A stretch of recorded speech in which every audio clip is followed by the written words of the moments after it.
Yeah, so my name is Fernando Lopez. I'm participating on this 3-day walk. The trail to end deportation. That's the name of the walk that we're having today. It's gonna last 3 days. It's over 70 miles.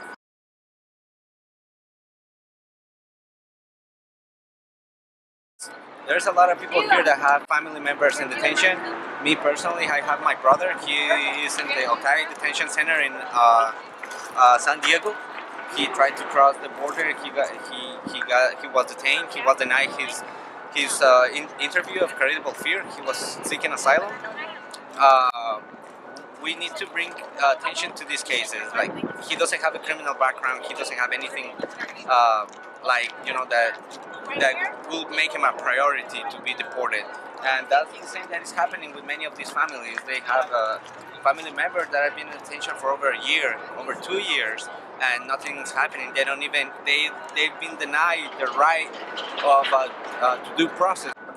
The message here especially is to President Obama. He has the power to stop this, and just with the stroke of a pen.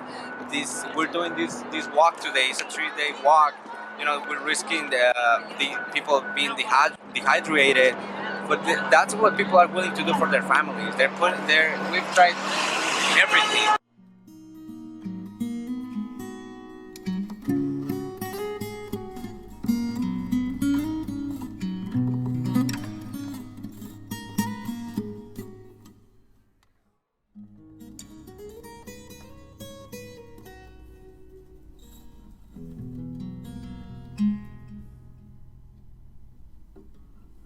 Started to become a little more vocal about my opinions. I suppose to whoever would listen, where I lived, all you had to do was walk outside and see what was going on. I was basically an armchair activist. I was involved in some online groups, and I just spread my own, particular brand.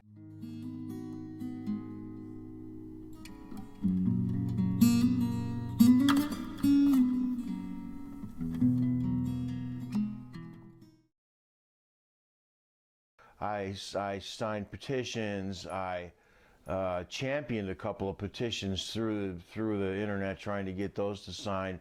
The petition was to ask the president to seal the borders and deport. I was probably a little bit more of a radical, whatever you want to say, but I thought about joining the Minutemen when I first moved here.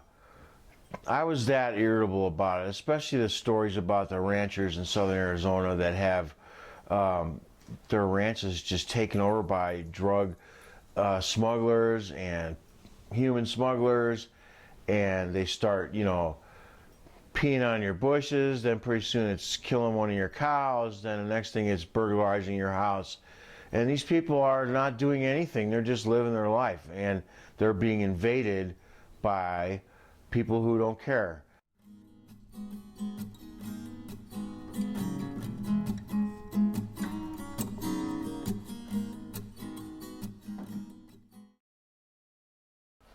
I suppose I was probably pretty vehement about it for a long time because I lived in a Hispanic neighborhood and I didn't like what I saw, but in the end I also realized the futility of really being that passionate, because in this country it seems like most Americans complain about it, but a lot of them contribute to the issue by hiring illegal aliens, by basically giving them hope, by giving them a job.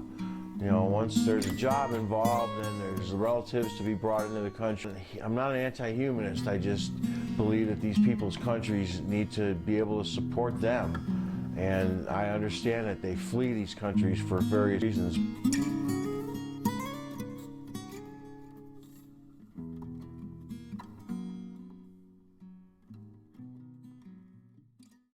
It's hard enough for me to even say amnesty who's in the country and close the borders to further immigration. We're not at the Ellis Island standpoint anymore. That's how I feel.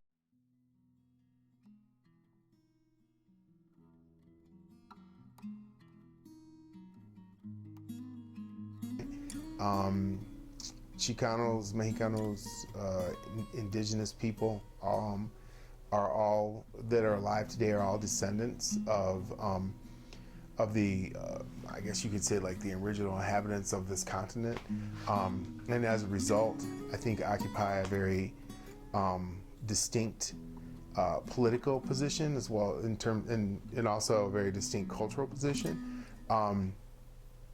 And so the harassment itself is really not it's really not that hard to imagine it happening or continuing.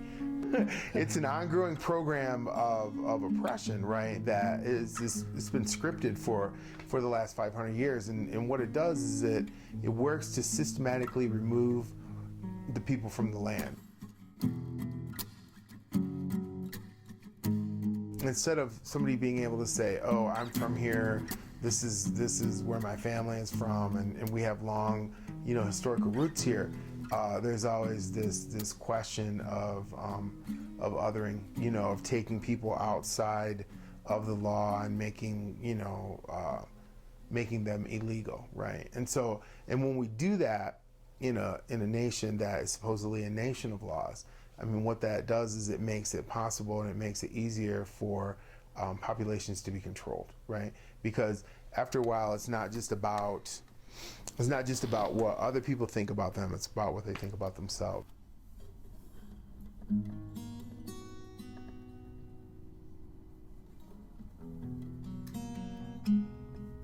Here at Prescott College, I teach a border studies class, and we travel throughout Arizona, and we've actually gone so far as Texas.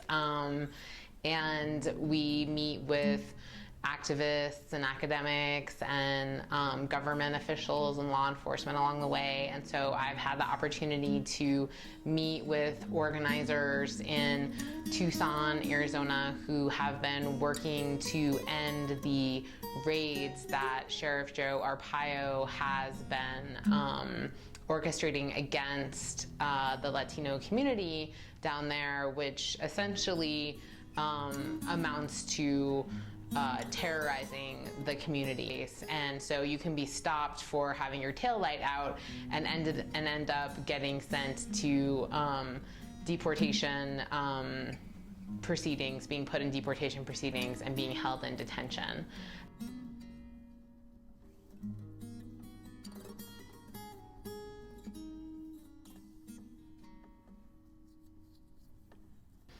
This is really devastating of communities all over the country. It's been really bad in Phoenix, and groups like Puente Human Rights Movement have been organizing against this. People have, just this year in 2014, people have gone on hunger strikes in front of the ICE offices in downtown Phoenix. People have marched from the ICE offices to the detention center in Eloy, 60 miles, and these are not all young people. These are, some of them are older women, mothers whose children are in detention, whose adult children are in detention, whose husbands are in detention. And what we're seeing is that raids are being used as a way to entrap and criminalize people that are not doing anything except for living their lives.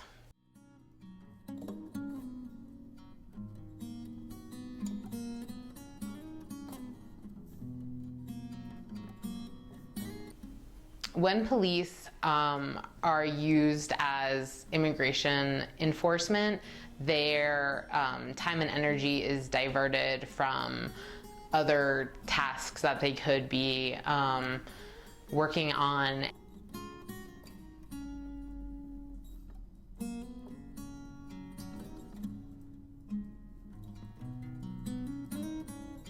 A study found that there was a tremendous amount of neglect in terms of investigating child abuse cases in certain areas that where this collaboration between police and ICE is happening.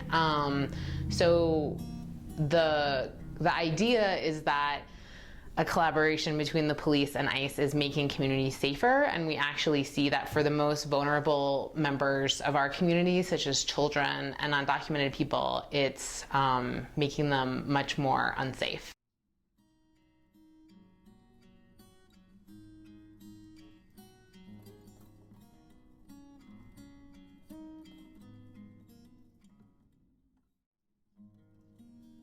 You know, what we see really within the last 10 or 15 years is we see the rise of the private prison industry, right? And that's not to say that private prisons didn't exist before, but what we really see now is this sort of like multiplication of effort around this and what that means.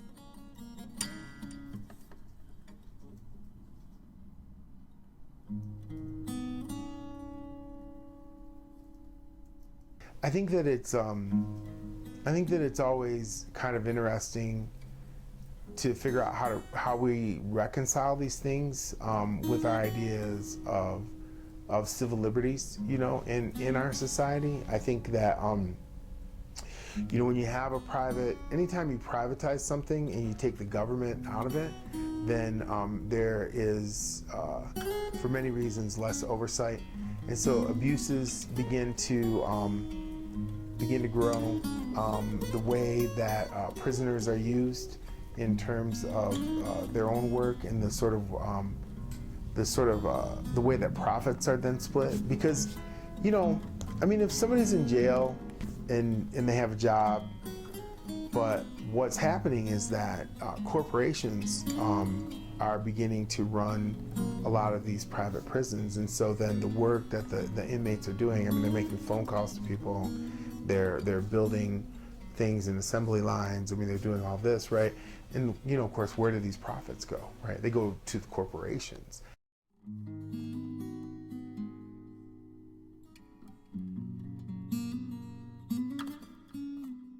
Then you have to begin to ask yourself, is there any sort of a ulterior motive, you know, for jailing? I mean, the United States has one of the highest I think it does have the highest incarceration rate of its own citizens in the entire world.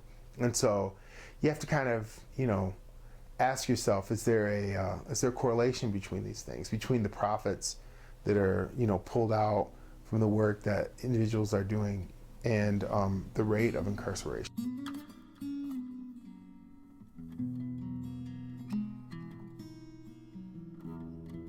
There is a system that has definitely matured here in the United States that really looks at human beings as commodities, and so we see the commodification of the body and of work, you know, and even for those who are, I mean, just really thinking about how profits are made. I mean, if you look at the ideas.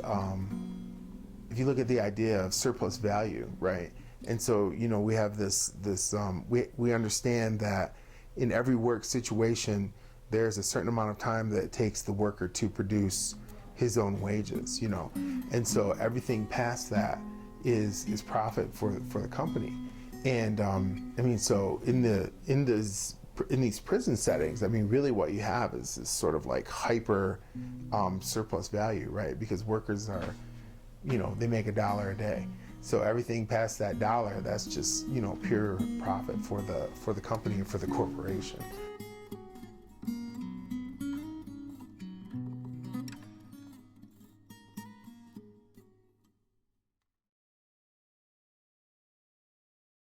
I mean, I think that probably the important thing to remember is that in terms of harassment from authorities, that sort of harassment is systemic and it's ongoing.